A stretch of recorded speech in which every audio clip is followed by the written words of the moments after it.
Welcome, everybody. Thank you for joining us. Today, I'm joined with another Magic Talk with Toad. Say hello, Toad. Hello. So, I know this episode's a little bit late. Toad and I had some life stuff happen. Toad was moving, and I had a date, and we just had a few busy days. So, this episode's coming out on Wednesday, the 26th, as opposed to Tuesday, the 25th, which is off our regular schedule. But I made a YouTube post saying that and explaining it. And at the end of this episode, for those who watched full the way through, I have a teaser for a new video that I want to work on. It's in a similar fashion, but besides the point. Today, we have a presentation in regards to Avatar, the new Magic set that just came out. The Last Airbender. Nope. Not that Last Airbender. There we go. Avatar, the Last Airbender. Oh, I just share my screen with you, Toad. I think there might be more Airbenders in the sequel show. I'm not an expert. And Korra? Yeah. Yeah, there are. It's a whole thing. I haven't watched all of Korra, and I've not seen Avatar in a while. The light best. In the show Avatar: The Last Airbender, it is presumed that Aang, the Avatar, is the Last Airbender. Yeah. But anyway. I mean, I've watched Avatar. I just... There's more Airbenders. So, like, they made the title of the first show a lot. It's whatever. So this is our Value Vintage Top Picks presentation. It's kind of like a set review, only because the nature of Value Vintage, we don't review the full set. We just review cards that are, like, under a certain price or, like, kind of a ballpark price.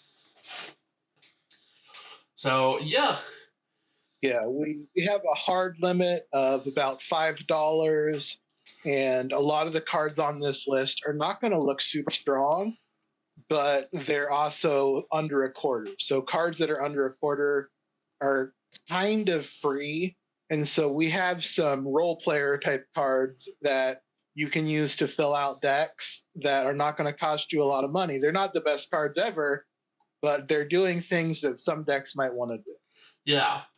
So, and then we do have a couple cards in that like $1 to $5 range that are more like actual strong cards that are doing something very powerful or very unique that you can build a deck around.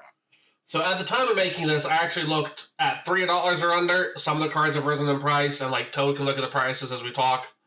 But what do we think of Avatar, the set as a whole? It's pretty solid. Not perfect, but it's solid. Yeah, as far as a Universes Beyond set, I like this one.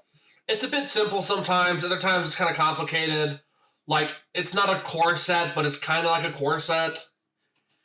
Like Toad said, for a Universes Beyond set, it's definitely the better ones. Like, it's better than Spider-Man by a wide margin. Is it as good as Lord of the Rings? Maybe not. But yeah, I would put this about on par with, like, the Dungeons and Dragons sets, or the Jurassic Park cards seem to be good. People liked those, so I'd say it's up there on that tier. Yeah, but the set is okay to pretty good overall.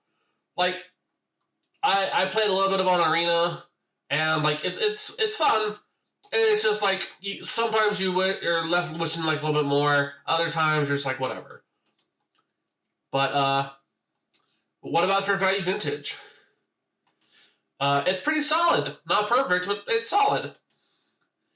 With the set being so open and so pushed, it's bound to have a lot of cards. So on this list, we have like 32 some cards, give or take. And like it took a while to make this PowerPoint. And I kept it fairly simple, and it took a while. Yeah. But will the set as a whole make a huge impact on Value Vintage? Probably not. But there's potential with a handful of cards that we'll go over. Yeah, I will say also, this set, people are going to be opening a lot of booster packs of this set. And what that means is the supply on the cards that are not the big chase cards is going to be very high. So cards from this set are actually going to be a little bit cheaper than you might have think if they were in a Magic Universes set, because so many people are going to open these cards and they'll just be out in circulation. Yeah. So, some other notes before we go over the cards. It's pretty solid, but perfect. But wait a minute.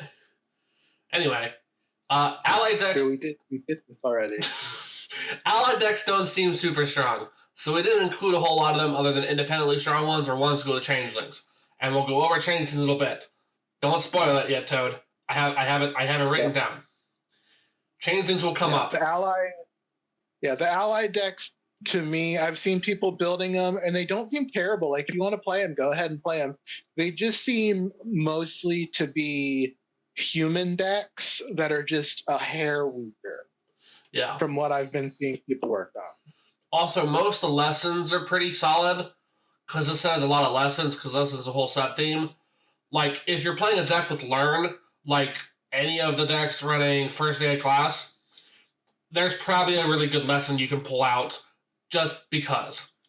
But we're not regarding that. I actually have gone through my cards and pulled out everything that learns, because previously the lessons that were available in the game were very, very mid. There was like 2 or 3 reasonable ones, and none of them were particularly strong. It was just, if you wanted the text on the learn cards, then maybe learning was a bonus. So first day of class, you're mostly playing it for a combo, but you can also have a lesson or 2 on the sideboard. The lessons in this set are actually quite good. Not quite where you would want them to be if they weren't lessons. So, like, you get a quench instead of a mana leak, or you get a bad removal spell instead of a lightning bolt. But if these are cards that you're putting into your hand and the only thing it costs you is a couple of your sideboard slots, and you get to play things like Professor of Symbology and just tutor up a removal spell or a threat, these are actually interesting to me. Yeah, but we didn't include those for Learn targets. We only included ones that are good for the main deck.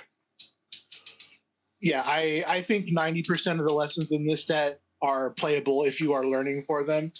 And the ones we included are just the ones that you would play if you don't care about lesson synergy and you don't care about learning at all.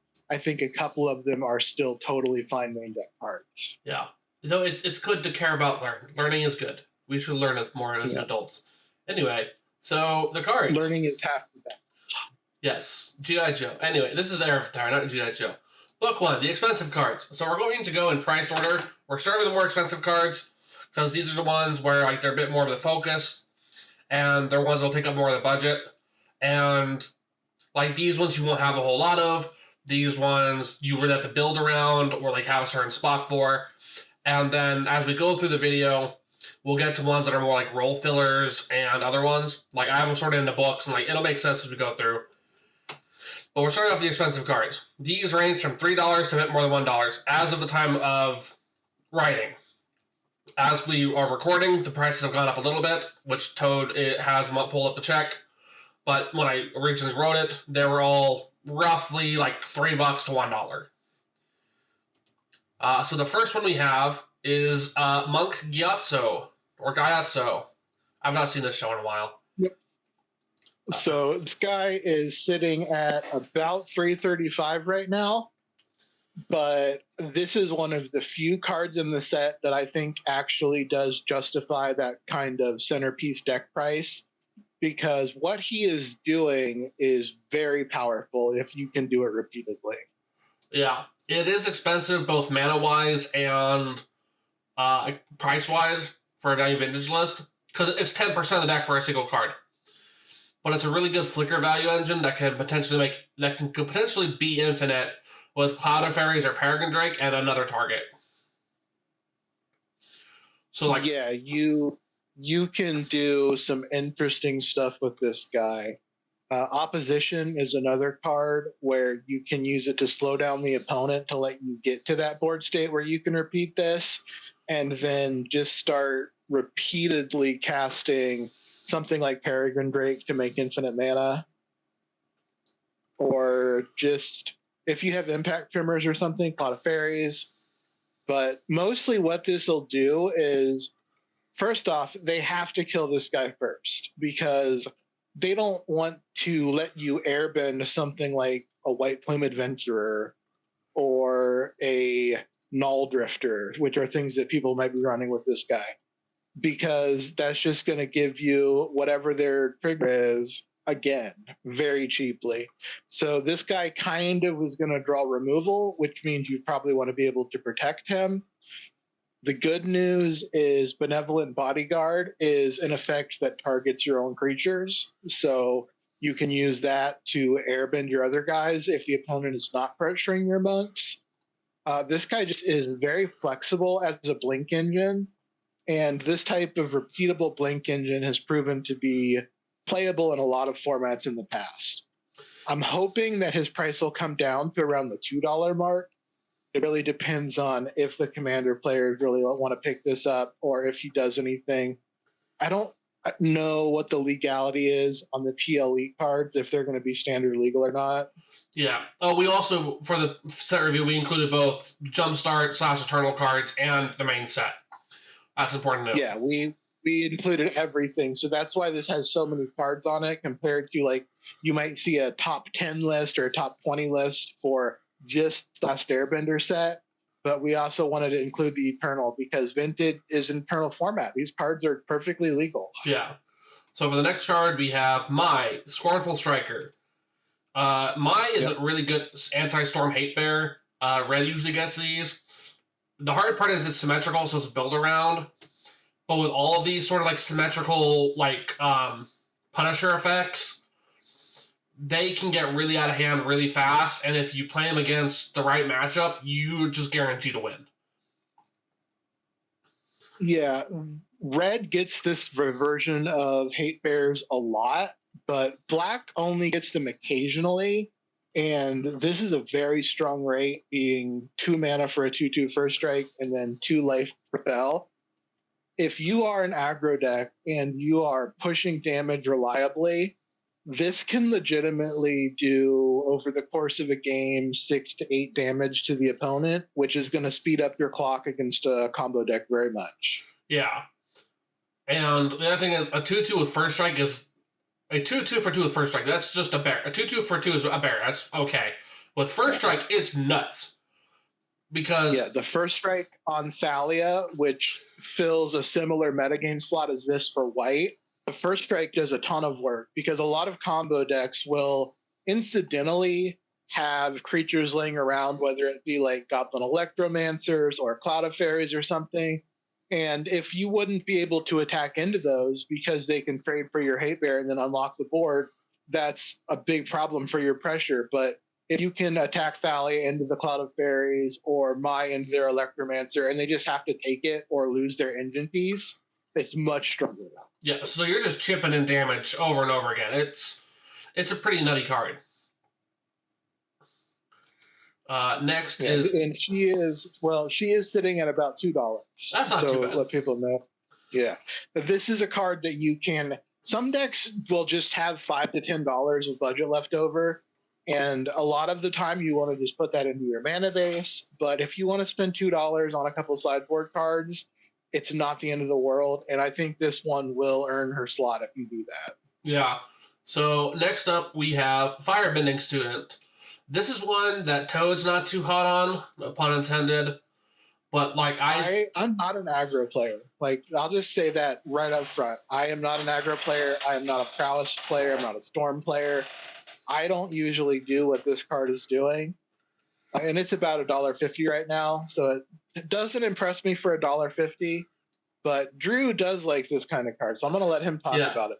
So I am an aggro player. I'm more mid-range than aggro. But I've played aggro and I've won a lot of events with aggro. And I don't think this card is great. But I think it's pretty good. And I think it can potentially be a really good ad for aggressive spellcasting decks. So decks that do turn inside out, that do all of those pump spells, what Mono Red Mice was doing in Standard, that was an absolute menace for. That's in Value Vintage now. And there's a lot of decks with like Slick Slot Show Off and Monastery Swiftspear, and Manifold Mouse and all those. Those decks, which I've seen a good few of them, and we have a player in our local meta who has been really tinkering with it and like really trying hard. And like this guy's doing great. Like, does he win every No, but like he is admirable in how hard he tries. And he's got a 3-0 with the deck. And like this card is perfect for him. Will it fit perfectly in that sort of deck? Maybe not. But if you play some spells as normal, like you play a few pump spells, or you play just other random cantrips, faithless looting, whatever, during your main phase 1, that you get the huge prowess trigger, and then on combat, you get a bunch of mana. So at the very baseline, you get 1, which is Monstrous Rage. On average, you probably get 2 or 3, which is Monstrous Rage. I think the play pattern for this card is going to be you play like a Monstrous Rage or a Brute Force pre-combat, which is going to take this up to 5 power, and then you're going to attack with it, and you're going to get 5 mana, and you're going to play another Monstrous Rage or Brute Force, and then a Teamer Battle Rage, and that's just a big chunk of damage. Yeah. Is it perfect? No, but like I can see it working. And being about $1.50, I can see it dropping in value. This is a card you can run as a playset at $1.50. The prowess stacks, most of their cards besides Slick Shot Show Off are very cheap. The combat tricks are basically nothing. They're like 10 cents a piece for most of them. Monstrous Rage a little bit more, but your mana base can just be entirely mountains, which saves you like $5 compared to multicolor decks. So you definitely have room for this card. You would probably want to build around it a little bit to run stuff like Teamer Battle Rage that the deck might not normally be on. But I don't think it's a bad card. It's just not my cup of tea. The other thing is it can pair well with Electro from Spider-Man, which is a card we skipped over when our top picks with Spider-Man. But Electro's gone down to like $1 to like $3. And Electro lets you keep your red mana between phases. So even if you don't use the red mana from Firebending and from Electro to play cantrips and pump spells, you very well could just play a Fireball. Like, Electro gets you a good amount of mana. Firebending Student gets you a good amount of mana. You just turn it all in for a Fireball, which... I wouldn't run a Fireball type effect. I would run Immolating Soul Eater, and that would be my mana sink. Close enough. But that's Firebending Student, and the next card we have is Fire Nation Occupation. All right, so this one is about $1.25 right now, and I think a lot of people are going to see Firebending tokens and think that this is an aggro card. No. It absolutely is not an aggro card. This is a control card, maybe even a Wilderness Reclamation card. It's not limited to once per turn. So if you cast a spell 3 times during an opponent's turn, so like maybe you brainstorm to find a counter their spell, and then cast another cantrip, that is 6 power plus the one that you initially got, which means now you're holding up all this counter magic again on the next turn, and you've got 8 power in play. Yeah. And if you can use the mana from the Firebending, even better. My only concern with Fire Nation Occupation, this is a nuts card. Like, this is one that, like, I run our notes. It'll be really good or get, like, no play after initial tastes. My big concern is it's a black card, and most of those control lists are not really doing what this card wants to do.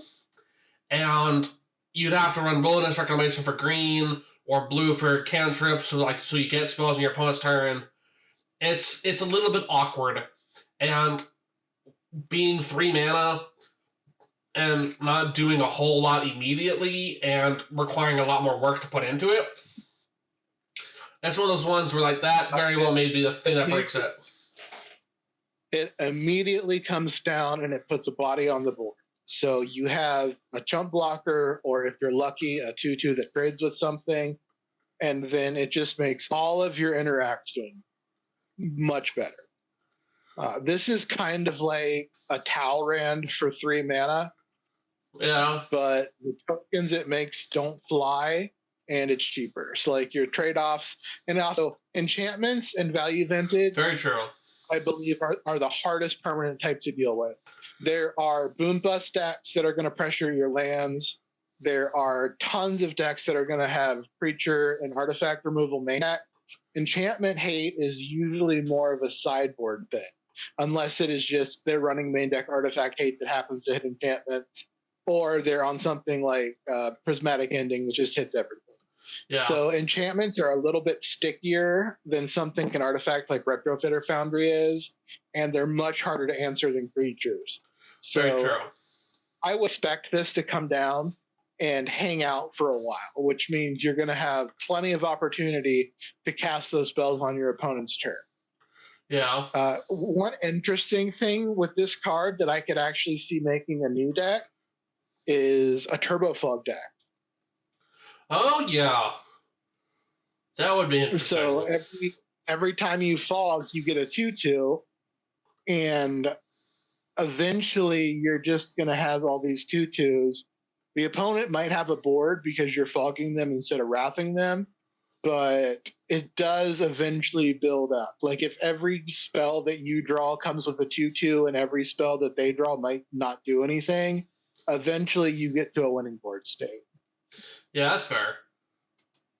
Next up, we have a brief intermission to talk about lands. So these lands, their prices vary, but I include them all in one thing because they're the only lands here.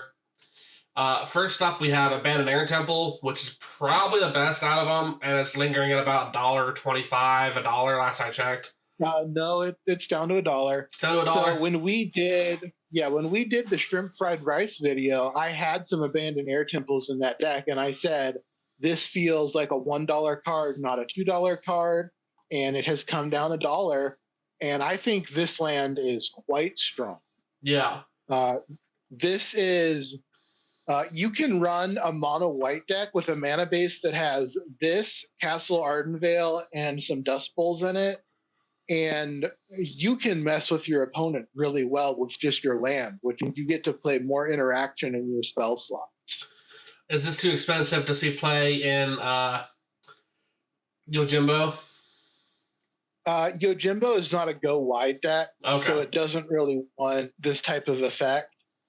But I think that there are a lot of decks that are in white and will incidentally wind up with 2 to 5 creatures in play. Yeah. That may not be the most impressive creatures. And then if you're turning a bunch of Thraben Inspectors into 2/3s and then you untap and turn them into 3/4s, that's a board of creatures. Yeah, and like Toad said, it turns a lot of 1/1s into 2/2s, 2/2s into 3/3s, so on. And with Castle Ardenvale, it's just a really good value engine where it's a 1-2 punch where you can close out the game with just your lands. So for some reason you can't cast spells or some reason you're kind of locked out, you have a way to make stuff. Yeah, you get to just completely ignore spell lock. So like if the opponent has set up an opposition lock or a Mishra's Helix lock, where you just don't get to have mana in your main phase, just respond to them tapping your stuff by making a 1/1 or pumping your 1/1s or whatever. And eventually, I'm not saying you're going to win that game for sure, but it's a lot better than just sitting there doing nothing until they run over you. Yeah. The next land we have is Agnakella, I believe is how it's pronounced. Or Quella. I have no memory of how any of this is printed. So yeah, but this is a strong looting effect similar to Guy Reach Sanitarium, except it's not symmetrical, which is good. Guy Reach makes each player draw and discard. This one's just you. I would actually have been happier if this was symmetrical, because then it would work with Hull Breacher and Narset. Oh, that'd be cool. I still think it's very good. Yeah. It probably fully replaces Desolate Lighthouse for the decks that are running it. I don't know any decks that are running Lighthouse, but I'm sure they exist. Yeah, because Lighthouse has been quite behind curve for a while because it's a colorless land that takes 2 colors to activate. Yeah. And this is a blue land that only takes blue to activate. So if you're playing blue-black Reanimator and you couldn't even run Desolate Lighthouse and you didn't want to give opponent loots with Gaia Reach, this is now an option for you. You can do stuff like Swamp Inquisition. Next turn, play this. It's untapped because you have a basic Swamp, and now you're holding up your loose focuses or whatever. This is just a very solid card. Like, it's not card advantage unless you're mixing in something like Master of Death or Squee, but it is card selection, and it is a full mana cheaper than Castle Vantress, and it doesn't care about basic or islands. It cares about basic lands in general. So this goes really well with the Modern Horizons 3 fetch lands, where you get your choice of 1-3 basics, and then any of those basics you get will make these land cycle come in untapped. So I look forward to playing with these cards and seeing what they can do. Yeah. And then next up we have Realm of Ko, or Ka. Again, yeah. It's been a while. So this is sort of like Castle Ardenvale, but not really, because a major function of Castle Ardenvale was just blanking an attacker forever, and you usually cannot do that with this. What this is going to do is work much better with decks that run equipment. So if you are on a deck that has just a couple equipment in it for whatever reason, and you want to make those equipment really hit the opponent, making almost unblockable creatures is a good way to do that. Also, Skull Clamp is cheaper now. Still expensive, but like... Skull Clamp is down to about $3. You can very legitimately play 2 or maybe 3 Skull Clamps. And if you're not in white for Castle Ardenvale, you can use this to make your clippable creatures of no problem all day long. Also, consider Therapy. Cabal Therapy. Yeah. Cabal Therapy is great. Dread Return is a little ambitious with this card, but not impossible. Yeah. And then the Agnoquela is about 40 cents right now, so very affordable to put a couple in a deck. And Realm of Ko is 31 cents. So again, you can get 1 or 2 of these, no problem. Now, before anyone mentions it, we have thought about it. Secret Tunnel. We put Secret Tunnel on the considering list and decided not to give it a full section, but we are aware of it. It's an interesting card. Just a little pricey right now. Yeah. So now we're on to Book 2, Pocket Change. These cards range from roughly 99 to 25 cents as of the time of writing it.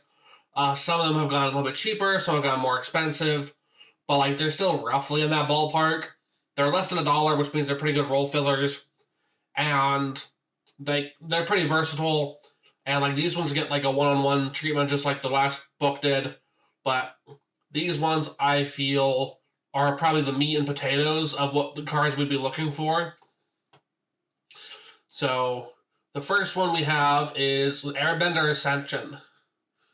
Yep. So this is 82 cents. And if you look up something like Conjurer's Closet, those effects are usually much more expensive. And the thing that puts quest counters on this is what you want to be doing anyway, which is playing your creatures to blank. Yeah. But this is a pretty good rate, mana, for both mana and money-wise for Conjurer's Closet, like Toad mentioned. Conjurer's Closet is like 4, right?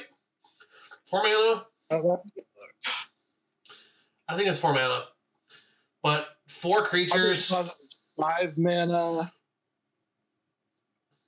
And $3. So Conjurer's Closet is at that kind of like you have to really dedicate your deck to playing more than one, whereas Airbender Ascension is just fine. There's also another white Conjurer's Closet, which I believe is like $9 or $10. Yeah, but 4 creatures entering the battlefield isn't a big ask for decks that want this effect. It's one of those things where you get the target... It's a constant each turn flicker. And you can really get a lot of value with this. White Plume Adventurer, like Toad mentioned earlier, is a card that, like, people do not want you flickering that card for how much value it gets. And this is a card where you get White Plume Adventurer and 3 other critters, just play them naturally, and you're winning the game. If you are on White Black Scam and you scam out a grief, that is 2 quest counters already. Yeah. And another thing on this card is it does airbend something when it comes down. Generally, you want that to be your thing, but you can absolutely airbend a merit. Yeah. And so, like, if their opponent is doing big token stuff, and there are a couple decks that are trying to do that, you can just be like, no, one of your tokens is just. Yeah, it's pretty good. But this is a clunky removal spell in addition to a Conjurer's Closet type engine. Yeah. And it's 82 cents. So, like, you're not overpaying for this effect. Yeah. The next card we have is Day of Black Sun. This card I like. Yep. I can't think of any decks that I would play it, but I like that it exists. It strips all the death rattle effects from creatures before taking them out. And then it's in contention with cards like Nuclear Fallout, depending upon how much you value the mill. So it's just a black X spell where X destroy. Like this one makes each creature amount of value X or less, lose all abilities until end of turn, and then you destroy those creatures. So the more you sink into it, the better it is.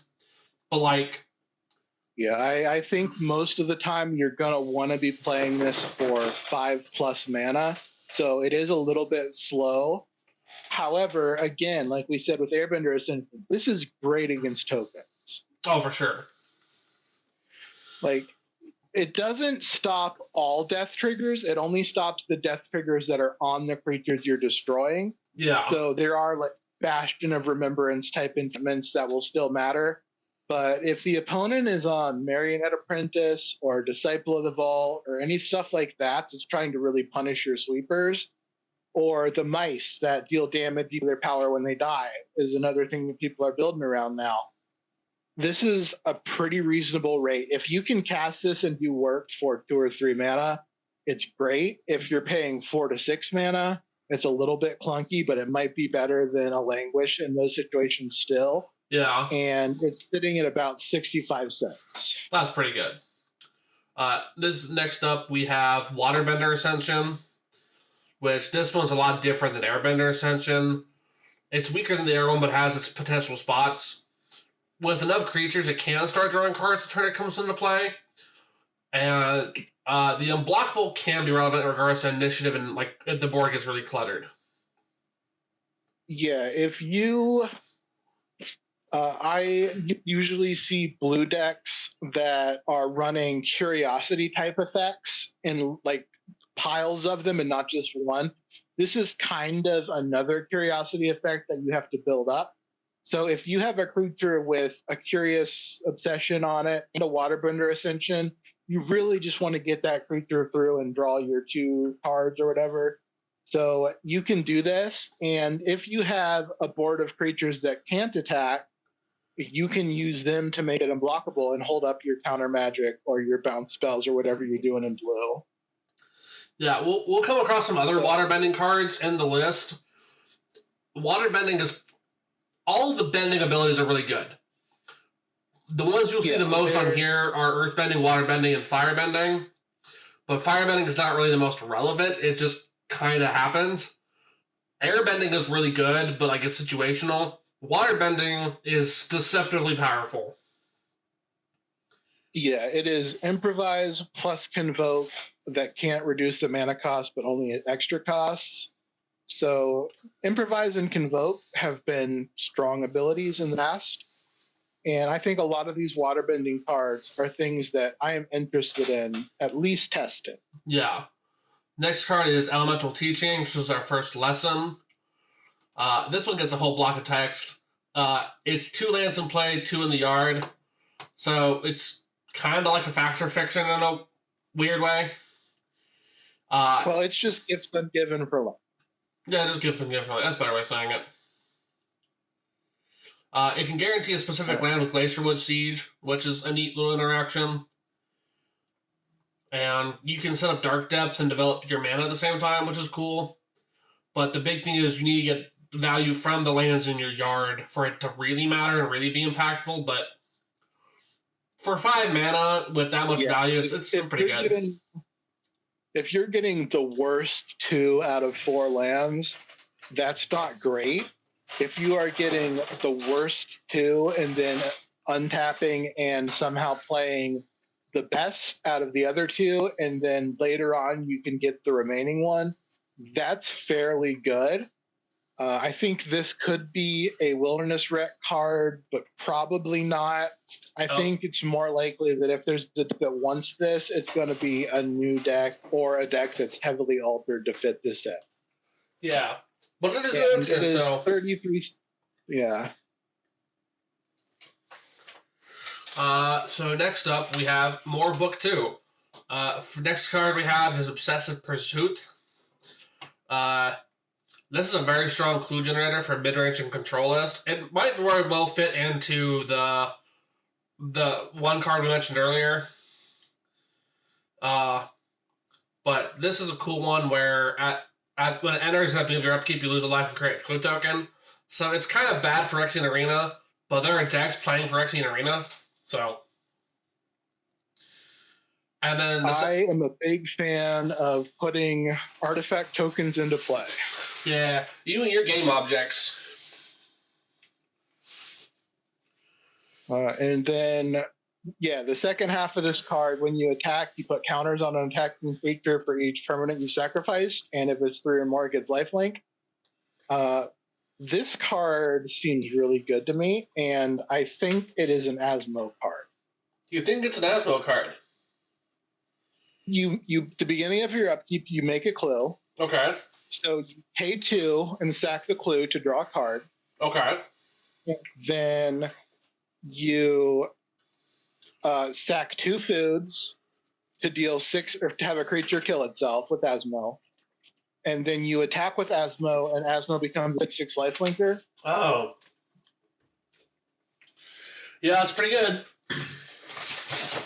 This is also maybe a Goblins card where you sack some Goblins to Skirk Prospector, and then you get to attack in and make a Goblin bigger. That's not really in line with what most of the Goblin decks are doing, but Goblins is one of the decks that can easily enable this card. Yeah. So it's not your main goal, but at the same time, it's something your deck is built to do. So we'll see if there is a matchup where that is relevant. And then another deck that is very good for this is just the black sacrifice decks. Scam. Scam sacrifices a lot of creatures. Very true. And the fact that this is counters and not a temporary buff, you can, let's say that you have a grief on turn 1 and you scam it out, and then you play an Obsessive Pursuit. The next turn, if you are able to scam another grief and sack your clue, your grief is now a 7/6 menace, and it'll have lifelink that way. Yeah. So now you've got a 7/6 menace and a 4/3 menace, or 3/2 menace, depending on what you're doing. That's just a clock. That is a clock to have in play on turn 3 after swinging for 7. For sure. The next card we have... This is sitting at about 50 cents. Not 50 cents isn't bad. Next card we have is Foggy Swamp Visions. This card is kind of janky, but it could potentially be really good if you build up a 3-card combo with Buried Alive, and then you bring them back by tapping a bunch of artifacts and Stitcher Suppliers and such, which already filled your graveyard. I don't know what combos there are, but I'm sure they exist. There are a ton of combos in the game if you can get 3 creatures, whatever creatures you want. How much? You can get Protean Hulk as one of the creatures and a Sack Outlet as another one. How much is Protean Hulk? Protean Hulk, I think, is restricted. I don't know for sure, but it's not that expensive. There are Flash Hulk decks in this format. Yeah. Protean Hulk is about $4, but you would only need one of them. Hmm. And the stuff like Viscera Seer is not super expensive. Yeah. Do note that this makes a token copy of the card. It does not reanimate the card. So if you're planning on looping something, this is not going to enable that very Yeah. This card is also 30 cents. So Buried Alive and Protean Hulk are fairly expensive. That's going to be like $10 of your budget, but the rest of your deck is going to be cheap. Yeah. Like it's a build around card. It's a neat little toolbox. Well, not toolbox. It's a Lego brick. Like you can build whatever you want with it, and I'm sure you can figure something out. Yeah, this is not a card that you put in your deck because you think it's just going to give you some value. This is a card that you're putting in your deck, and you know exactly what you want it to do every time you do it. Yeah. Next up, we have Bison Whistle. So this is where our changeling thing comes into play. It's a changeling whistle. This is my favorite card in the set. I think that this card is very strong. It is 30 cents, and I'm worried that people are going to figure out how absurd it is once they realize that changelings are bison. The only actual bison in the game right now are appas. So if you don't want to do those, then you don't have a use for Bison Whistle. But this card just dropping changelings into play is already pretty strong. And we are about to go back to Lorwyn, which means we will probably get some really good changelings. Yeah, that's the big thing is the next set coming out is Lorwyn, the changeling set, other than Talheim, but Lorwyn was the big one. And the fail state on this card is Surveil 1. Like, if you don't have a creature on top, you can put it back or in your graveyard. One tap Surveil 1 on a 2-mana artifact at instant speed. It's not playable at instant speed. It's not playable on its own, but it's also not embarrassing. And then when those creature cards get to go straight to your hand, that's really interesting. And then if you are putting Chameleon Colossus or Masked Vandal or Mirror Entity directly into play at instant speed, imagine what your opponent's reaction is going to be if you just end of turn put a Chameleon Colossus into play against their deck with black removal. Yep. So I'm very high on this card. For 30 cents, I think it is quite good. This is a card you can run a playset of and build around and still have pretty much all of your budget left.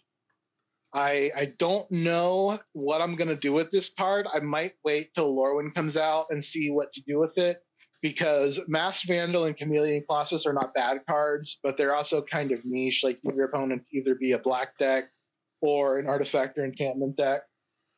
So we're kind of waiting for a couple more strong changelings. I am assuming that the Lorwyn set will have changelings in the commander decks.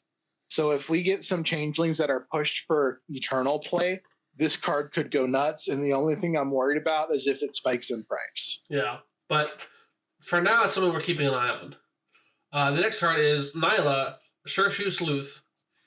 Yep. This one is kind of nifty. It's very much a ToadBrews card because it makes a lot of clues all at once, and it can do strong things with like Depth Shaker Titan or Tangle Trove Kelp with Tinker finishers. Yep. You can also just like land cycle a Sojourner's Companion and then make 7 clues. Yeah. You're going to lose 7 life, but if you're playing against a hard control deck, that 7 life doesn't matter. And 7 clues really does matter. Yeah. Or you can just use this to make like 2 or 3 clues and sack them to draw cards, and then you get your exiled card back. Pretty much. That's just... So this set is a lot of good stuff for people who like clues and foods and all that kind of stuff. And this card is a 4/5 for 4 or 4/5 for 5. So body is not great, but it does beat like a White Plume or a Rhino token in combat. So it's not embarrassing. And this card is a quarter. You can run 1 or 2 of these in a deck if you think they'll be good, and it costs you basically nothing. Yeah. Next up, we have Aang's Iceberg. Oblivion Ring with Flash is nearly there, so we'll see if the Scry 2 pushes it over the edge. Yeah, and another thing that you can do with this is Oblivion Ring exiling your own card is usually pretty tricky to make it pay off, but this has a sack ability in it. So you can respond to a removal spell or a board wipe by just exiling your best thing. It doesn't have to be a creature. You can save your planeswalkers from attacks this way. And then at the end of your opponent's turn, just bring them back. Yep. So this is a 27-cent card. So again, you're not paying a lot of money for this effect. So like it's just good value. It's a cool card, and it has flash, which is pretty good, and it's one other target non-land permanent. So you have some tricky permanents that are causing a problem. You can get rid of them and then just waterbend later and get some value. Yeah. Again, just like airbending, this is great against tokens. Yeah. Next is Bulk 3. Cards that are practically free if you ask nicely. These cards are less than 25 cents as of the time of writing. Some have gone up, some have gone down. But, like, these are bulk cards. Like, all the cards we mentioned are bulk. But these are, like, bulk. Like, people will throw them away. So, they're practically free if you ask nicely. The first one is the Fire Nation Drill. Yep. So this is 21 cents. This is a 2-black legendary vehicle. So I guess this could be your commander if that's what you're into. Weird. It is a 6/3 trampler. When it enters, you can tap it. If you do, destroy target creature with power 4 or less. 4 or less is most of the creatures in this format. You are mostly just missing like stuff with +1/+1 counters on it, or Sailor's Bane type threats. And it has crew 2, so it's actually pretty reasonable to turn this into a 6/3 trampler. And then it has 1 permanent your opponents control, lose hexproof and indestructible until end of turn. That's not super relevant, but at the same time, Boggles and Breaker of Creation are cards that people play in this format, so you might occasionally want to do it. Yeah. But you can respond to the trigger that enters by paying the 1, and then you don't target what you want to destroy until you actually have tapped. So if your opponent does have a hexproof guy that you need to take out, or an indestructible thing you need to take out, this does let you do it. A little bit expensive, a little bit clunky, but it's cool. Yeah. This is competing for slots with stuff like Bone Shredder, Shriek Maul, Ravenous Chupacabra, that kind of creature-based removal, Palace Jailer if you're going outside of black, the kind of stuff that you don't usually see it a ton, but occasionally a deck will want 1 or 2. Yeah. And I think this is a fairly reasonable way to fill that line. Yeah. Next one we have is the Mechanist. Arrow Artisan. This is a bunch of clues. Yeah, like we mentioned already, there is a lot of clue synergy in the set, and this is another way to create quite a few of them. And it says, whenever you cast a non-creature spell, create a clue token. It's a 1/3 for 3, which isn't great, but like it's pretty defensive. And Toad loves their game objects deck, so I'm sure Toad can figure something out to do with this. Yeah, I don't immediately have a home for this, but I do have some ideas. This is a good Retrofitter Foundry card. This is an interesting Zerta card to me. This is a pretty good Tinker card. It works with a lot of the things that are already good in this format. It's not asking you to bend your deck over backwards to make it do something. It just wants non-creature spells, and if you have other artifact tokens, that's an extra bonus. Yeah. As Drew said, 3 mana is a little bit of an ask, but at the same time, the decks that want this are probably playing more of a slow game because you want to be able to have your permanents out for a while to accrue the advantage. You're not trying to close the game out with this on turn 3 or 4. So 3 mana is not a deal breaker. The 1/3 body, as we mentioned earlier, Thalia and Mai really want to be able to attack into those decks that play a lot of spells, and the Mechanist will block both of those no problem. Block Magebane lizards, no problem. This can also get the initiative by turning a clue token into a 3/1 flying. Yep, exactly. With your Retrofitter Foundry, you can make your servo and then turn it into a 3/1 flyer and grab the initiative. So it's a little bit janky, but it is pretty solid.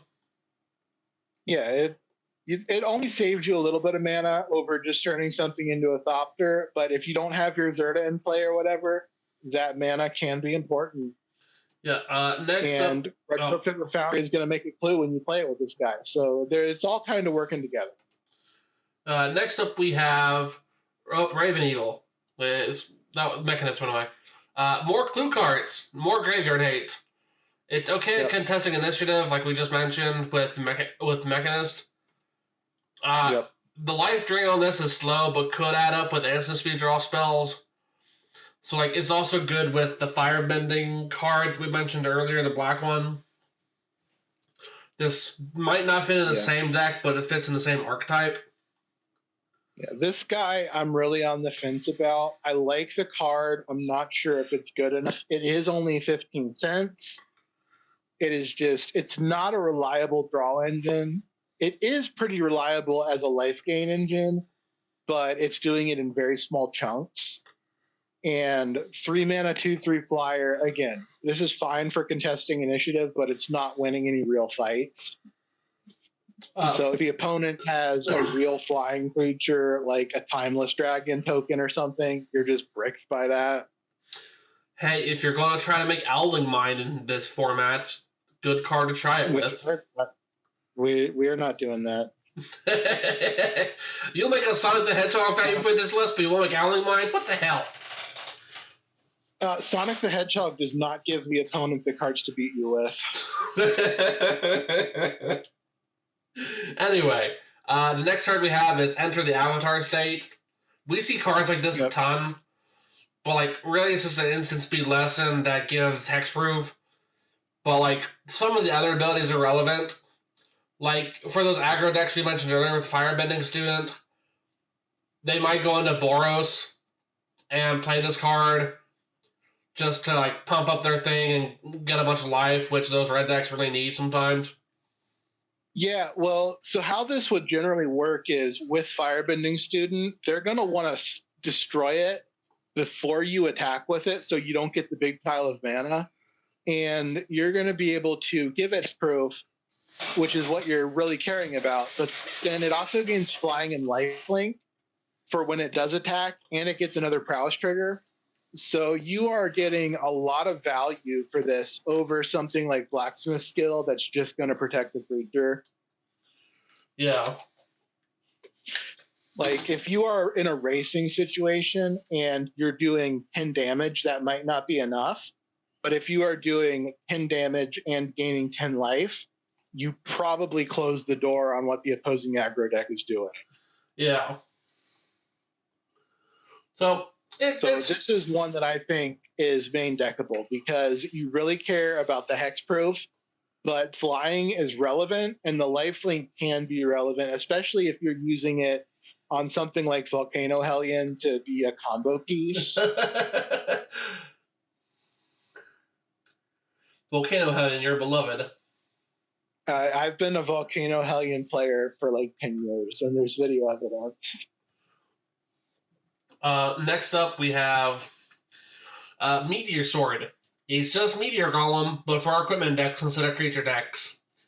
Yeah, I have actually seen this played in Legacy already with Stoneforge Mystic, which we obviously don't get here, but there's similar decks. Yeah, it's niche, but not irrelevant. This is a card that you probably are only running as a one-of as a tutor target. This is a Anchor to Reality target that just destroys a permanent when it comes in. Yeah. So all this stuff that I wanted to do with Extinguisher Battleship but couldn't, you can kind of get a weaker version with this. So this might be a scientist card, at least in the sideboard. Interesting.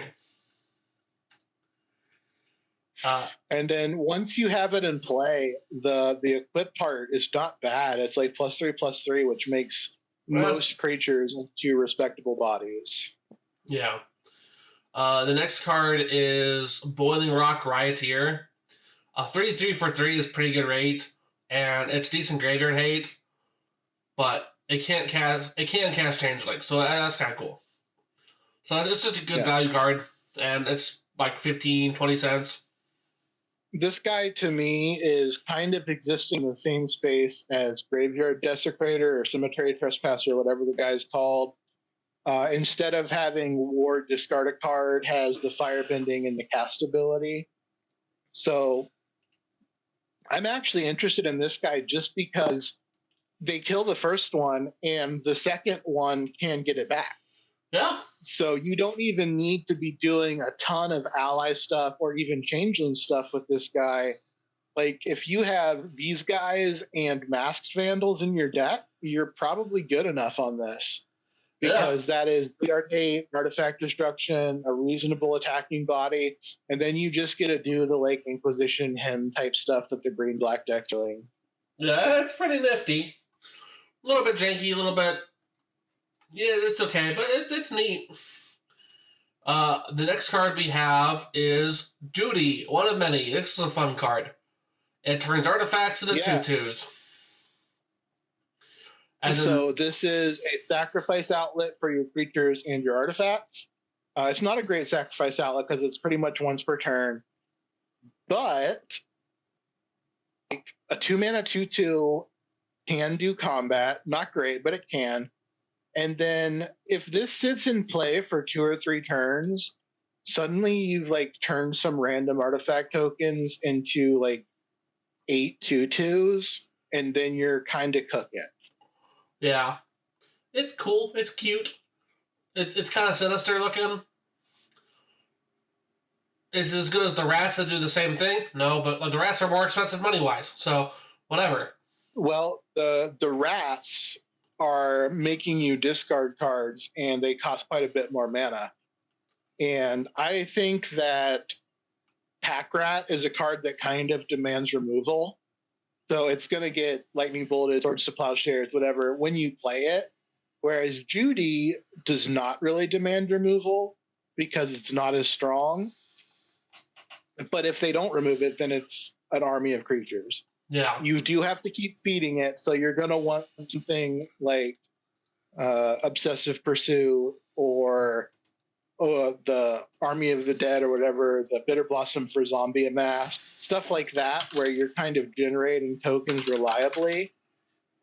But if you're doing that, and remember, as you're making copies of this, you're also surveilling. So if you need to find a removal spell or something, it's going to be digging you towards that as you fill the board up with 2/2s. Yeah. Then next we have Zuko's Conviction. An instant speed raised dead is not great, but like, it's okay. Instant speed back to the battlefield can potentially be really good, but that'd be 5 mana, and so it's good investment. But like, if somebody sweeps the board and you need to get your 1 Haymaker back, 5 mana worth it usually. But you know what I do want to pay 5 mana for occasionally? Putting a Grief into play during opponent's draw step.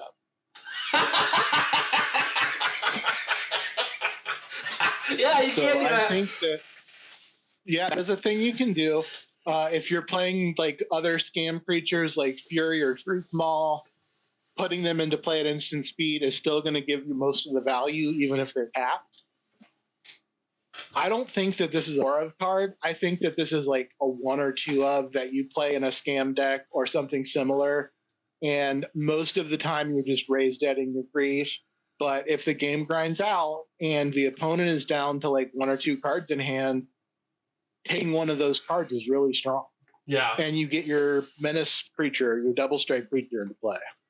It's still not a great card, but it's flexible enough and it can lead to some fun environments. Yeah, Makeshift Mannequin is doing a similar effect to this card, but this does not put a finality counter on the card. True. And it just doesn't have a drawback. It just gives you the creature. Either you're getting it back to hand for 1 or you're getting it into play for 5. And then it doesn't have any extra drawback like T on a lot of reanimation spells. So for 10 cents, I'm interested in trying this card. Maybe it's not good enough. Maybe it does a little bit of work. Oh, next card is Water Tribe Rallier. Effects like this have been proven to be useful already, and being able to water bend the full cost really helps. Again, it's a 2/2 for 2, so it's good value. Water bend 5, look at the top 4 cards of your library, reveal a creature card, the power 3 or less among them, and put in your hand. Put the rest on the bottom. So it's it's not filtering, it's just looking through your deck and picking out a card. Yeah, this type of card usually sees play with like devoted druid combo decks. Yeah. Where you're trying to find a combination of small creatures that win the game together. So you get your Vizier and you get your devoted druid, and that gives you infinite mana. And then the Water Tribe Rallier or similar card is just going to dig through your deck and find your win condition. So this is another entry into that role. And this one is interesting to me because if you don't have infinite mana, you can still tap your non-druid creatures, like your Vizier of Remedies or whatever, and even your Water Tribe Rallier, and start digging for the missing combo piece. Yeah. Next up, we have Benevolent River Spirit. It's good for Collected Company and Luris. Yeah, Collected Company, Luris, Aether Vial is pretty affordable now. People are saying this is a good Spirits card. I don't see it as a Spirits card. I think this is doing something adjacent but different. Yeah. The creature type on this is not super relevant. I will say for the Spirits deck, this thing does carry a Curiosity very well. True. So it does have that going for it if you want to try it in Spirits. But I think this card doesn't have a good home right now, but it could have one very easily if people wanted to brew around it. Yeah. Next up, we have June Bounty Hunter. Turns creatures into artifact tokens, which is pretty good. The card draw is slow, but it's a better Salk Outlet than Judy, so... Yeah, there's a bunch of like 2/2s for 2 in this set that are like kind of on the edge of being interesting. So the unblockables, again, we're saying it a bunch. Contest Initiative. It's a major part of this format. You want your deck to have a way to try and do it. This does it. If you are turning creatures into clues, that's interesting. If your clues are creatures as a static ability somehow, and I don't know how you would be doing that off the top of my head, this lets you sacrifice a clue to make it flip. Yeah. What are you doing with that? I don't know. It's a thing you can do. Magic is a weird game, and Value Vintage is a weirder format, so who knows? You can figure it out. Yeah, Marionette Apprentice, maybe even Marionette Master. Just train them, like figure something out. This is an interesting card. We don't have a ton of sacrifice outlets that create artifact tokens. Yeah. And I don't think we have any that are 10 cents. So this is kind of a new thing to play. Next card we have is Curious Farm Animals. You saw this one last week, and again, we recognized last week's episode was rough. We had some technical difficulties. But this card is really cool. Audio is better this week. Yeah. We're doing what we can. I've got a new headset I'm trying. I tinkered with the audio settings and put some filters on. We're figuring it out. But this is a more defensive Cathar Commando. And Cathar Commando is really good. This thing is just a speed bump. This is a great speed bump against the aggro decks. You're blocking your creature and gaining 3 life. And if you can blow something up, like an Eidolon of the Great Revel, or a Retrofitter Foundry, or a Skull Clamp or something, Goblin Bombardment, this is great. This is less strong against the control decks, where the 3 power on Cathar Commando is really good. But I do really like this card with Abiding Grace because it is a 1-drop, and that's what that card cares about. Yeah. And it has 4 creature types that you might be interested in. So most of these are not types that Kindred decks are built around, although I do know some people are building around birds. But maybe you care about some of the creature types on this, but just 1 mana 1/1 with a disenchant effect is pretty good. It's a sentient food. That's what it is. It's a sentient food, and food is okay. Yeah. Next up, Friends you can eat.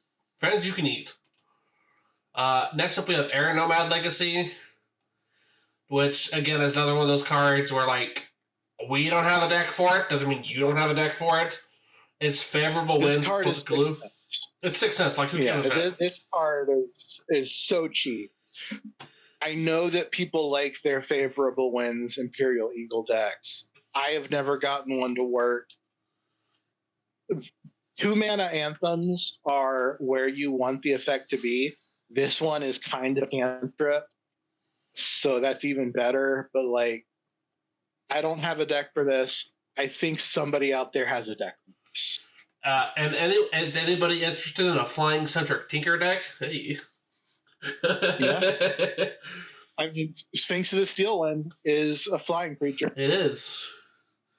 Maybe there's something there. Next, we have Callous Inspector, which is just Thraben Inspector for sacrifice decks. Yeah, so we've been saying, we've got this sack outlet, we've got this sack outlet. This is one of the foods or the fuels for those sack outlets. 1/1 Menace, again, contest, initiative. And then when this thing dies, you take a damage and you make a clue. So it is kind of a suicidal Thraben Inspector. Amazing. Next up, we have Earth Kingdom Jailer, which is a better body than normal for this sort of effect. This actually has 3 creature types, and all of them map. Yeah. And also it's a 3/3 for 3. Most of the time you get the fact you're getting a 1/3 or a 2/2 for 3. Sometimes, like Brutal Cathar, they might get bigger later, but this is just straight up gives you the 3/3. And 3/3 is big enough that the creatures that this can't exile, besides tokens, you're probably not worried about as long as you have a 3/3. With, like, Rhino tokens, obviously are going to be a problem, but these type of effects are not great against those anyway. Yeah. So I'm actually interested in this guy. Again, 6 cents, can't really beat it. It doesn't answer planeswalkers, so that is a concern because a lot of the time I run Skyplate Apparition. I'm really interested in killing, like, Minskin Boo or Chandra or whatever. So that is a little bit of a downside. But I think this card is fine if you want to run a 1-of in your Soldier deck or your Alec or whatever. Yeah, it's neat. It's cute. And then the final card is Forecasting Fortune Teller, which is 2 permanents for 2 mana, so it's a slightly worse / better Thraben Inspector.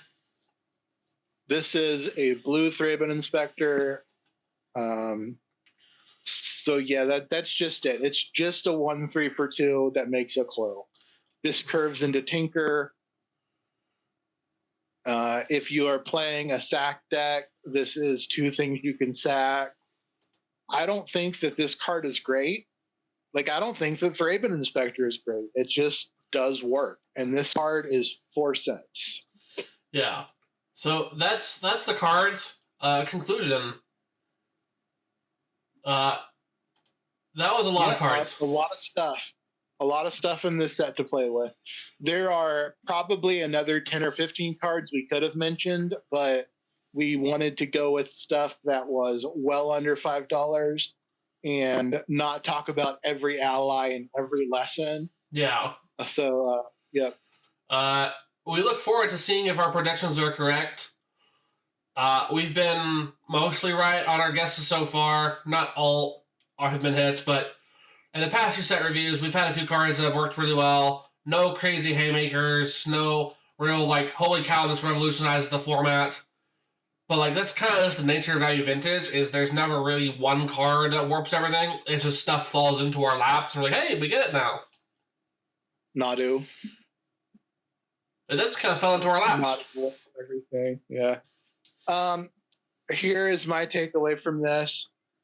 Take your $1, take your $2, go buy a playset of Fancy Bison Whistles.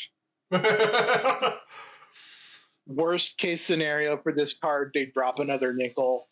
Best case scenario, we get to play a broken deck with them. Somewhere in the middle is where they hit $5 and you just sell them. Yeah. Spec on Bison Whistle. That's the lesson for that. I'm not saying go super deep. Don't put in an order and like buy out TCG player, but pick up a playset. We don't use TCG player here. We use Mana Pool. I think that the official channel still has a TCG player affiliate link, but they do also have a Mana Pool link. So yeah, use Mana Pool. Get your Bison Whistles. Yeah. And get your forecasting fortune tellers while you're there. We also look forward to seeing what you come up with. We love talking to you about decks. We love designing decks. We like playing them. Shout out your favorite cards that we brought up, and shout out your favorite cards that we didn't bring up from this set. Yeah, we would love to hear about it in the comments. We will be doing videos like this till at least the end of the year, maybe longer. But as long as we're doing this, we'd love to hear what you got to say, and we'd love to hear just whatever you want. Let us know if the audio is good or not, please. Please. So, like, comment, and subscribe. Thank you for joining us today. And we'll see you next week. Stay flamin'. Anyway. On the top left hand of your screen, there will be a video recommended for you from YouTube. It's special. It's just for you. You should watch it. And in the bottom left hand video is all the other Magic Talk with Toads, where you can watch all the other videos we've made. And it's great. You should watch them. They're pretty cool. So, yeah. Thank you very much, and we will talk to you all later. Bye! Bye!